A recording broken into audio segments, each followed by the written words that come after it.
Magandang araw sa inyo mga kasweet at welcome back sa akin channel. Tumitindi nga ang bangayan iringan ni Senator Mark Cuneta at Senator Ping Lacson. Sa kanilang pagtatalo kahapon sa hearing, nagkasagutan ng dalawa. Ayon nga kay Senator Ping Lacson ay maaaring maharap sa kasong indirect bribery si Senator Rodante Marcoleta dahil sa umano'y pagtanggap ng kontribusyon na hindi itineklara sa kanyang Statement of Contributions and Expenditures or SOSE. Sinabi nga ni Senator Lacson na ang mismong pag-amin ni Senator Marcoleta na tumanggap siya ng pera na maaaring magdulot ng utang na loob ay posibleng paglabag sa Article 211 ng Revised Penal Code na nagbabawal sa mga opisyal ng gobyerno na tumanggap ng regalo o benepisyo na maaaring makaapekto sa kanilang desisyon. Sa palagay nga natin mukhang uusad ang posibleng kaso na ito kay Senator Marcoleta kasi nga kinumpirma ni COMELEC George Garcia na nagkakaroon ng komplikasyon sa pagresolba ng issue kaugnay sa Statement of Contributions and Expenditures or SOSE ni Senator Marcoleta tapos i-refer ng Office of the Ombudsman sa Commission on Elections ang kaugnay na reklamo laban sa senador.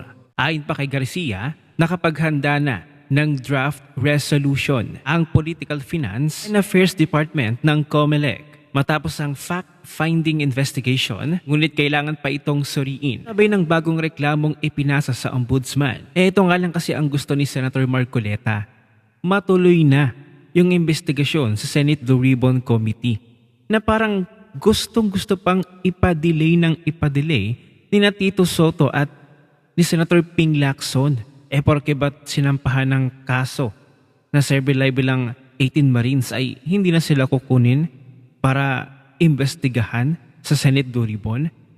Ang taong bayan na nga ang sobrang matagal nang naghihintay ng investigasyon dito sa flood control projects na ito.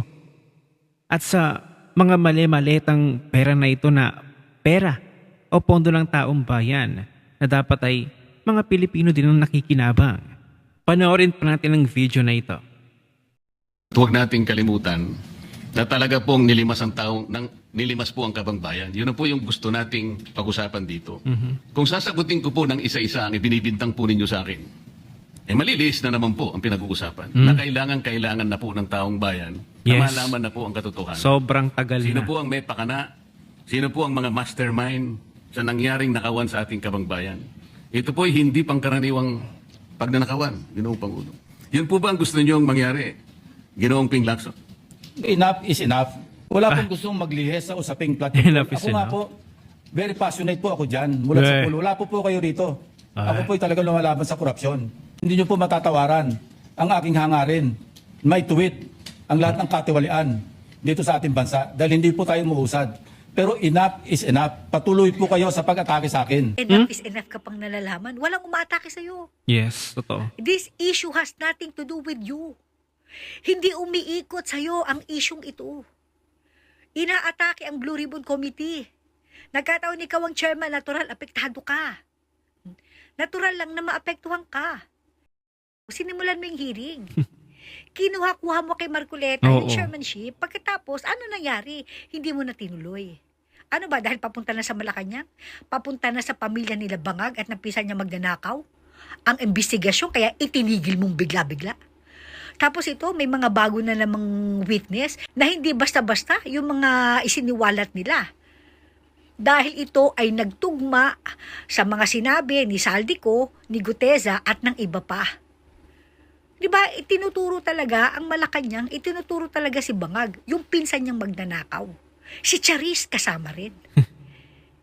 Diba, bakit hindi mo hayaang mapakinggan ng taong bayan kung ano ang sasabihin nila dyan sa Blue Ribbon Committee hearing Exactly. yan? Ba't hindi mo buksan ulit?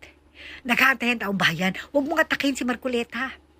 Dahil yung gusto mangyari ni Marcoleta, yun ang gustong mangyari ng taong bayan. Yes. Nag-aantay ang taong bayan, sino ang may pakana, sino ang mastermind, ito na ang mga ebidensya, ito na yung mga witness, ba't ayaw mong pakinggan, ba't ayaw mong harapin? Naman, ang sasabihin mo, nagsisinungaling sila. Pating nagnotaryo, yung abogado na nagnotaryo sa statement ng mga bagong witness na ito, pinatawag pa sa NBI. Grabe accountability. Ano bang mapapala nitong mga marinong ito sa ginawa nilang Tama. pagsisiwalat ng nalalaman nila sa flood control pagnanakaw na yan? Anong mapapala nila dyan? Wala. Ang gusto lang nila malaman ng taong bayan ng katotohanan. Ano bang pakinabang nila dyan? Kumita ba sila dyan? Wala naman na. Sila yung walang pinakinabangan dyan sa kurakutan na yan, sa nakawan na yan. Ina naman, Pinky. Inililihis mo na naman. Inilalagay mo yung sarili mo sa sentro ng usapan. Wala kang kinalaman. It has nothing to do with your personal kinemerut. Diba? Huwag mong personalin. Trabaho ito.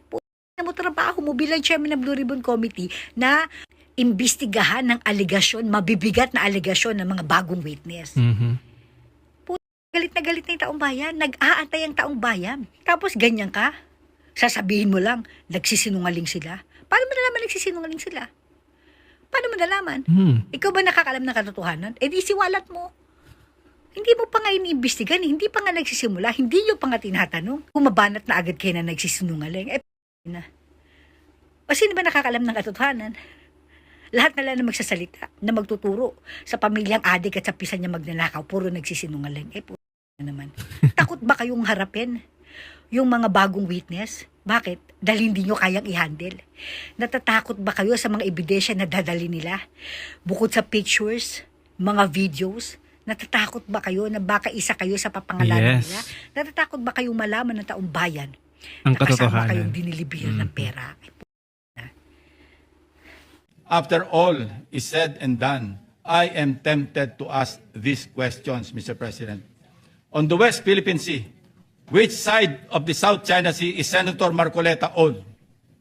On the anomalous graft-ridden flood control projects, Siya is sabi Senator nito. Marcoleta for the Discayas or the people of the Philippines? I think Discayas. we know the answers. Nililihis Mr. President. lang nito. Thank you, distinguished colleagues, and thank you, Mr. President. Ito si Akla, ang landi mo. Hayop ka, ang landi mo. Napakasimple lang, huwag mo nga kami paikot-ikutin. Hindi mo kami madadala sa mga ganyang drama mo. Sabi nga ni Marcoleta, di ba? Kahit siraan mo siya na siraan, okay lang. Napakasimple lang. Okay nang gusto mangyari ni Marcoleta. Napakasimple lang ng tanong. Kailan mo iimbitahin, okay, si Martin Romualdez? Si Zaldico, pwede namang Zoom kung talagang gusto niyo mapakinggan yung Totoo. sasabihin niya. Yung mga bagong witness, yung 18 Marines, kailan mo ipapatawag? Ina mo, huwag mo kaming paikot-ikutin. Hindi mo kami Loko. madadala sa ganyan drama mo. Malandi ka po. Baklan to. Uy, Akla, magtinu-tinu ka nga. Bilang na yung mga araw mo, sa edad mo yan, hindi mo alam kung kailan ka atakihin. Yes. Hindi mo masasabi. Kaya pwede ba, gumawa ka naman ng kaaya-aya. Baka matulad ka kay ako. Dadalhin mo sa hukay yung galit ng mga Pilipino.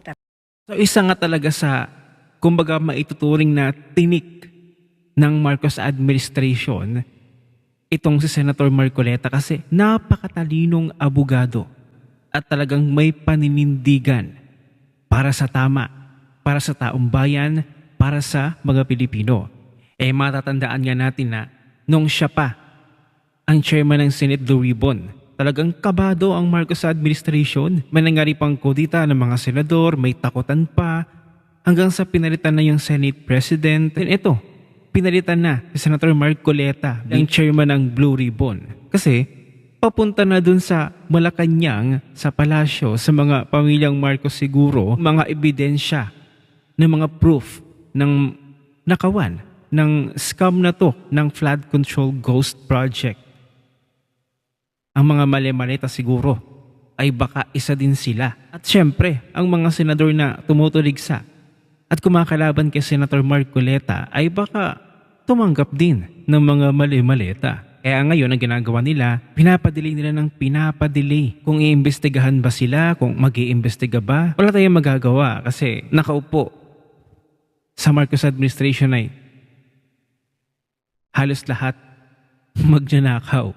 At sigurado gagawa sila ng paraan para hanapan ng butas si Marcoleta, siraan, at syempre, mapatalsik na rin. Dahil alam nila na sigurado, alam nila na itong si Marcoleta ay baka makatandem pa ni VP Sara sa 2028 elections. Hindi natin alam. At sigurado baka may milagro na namang magaganap dito sa Comelec At hindi natin alam, baka soon matanggal si Senator Marcoleta. At gagawa talaga sila ng paraan. Sa inyo mga kasweet, ano ang inyong masasabi sa bangayan nila Senator Marcoleta at Senator Ping Lacson? Kanino kayo pabor at kanino kayo humahanga? Kay Senator Marcoleta or kay Senator Ping Lacson? Abay, i-comment mo na yan dyan sa comment section at magkita-kita ulit tayo.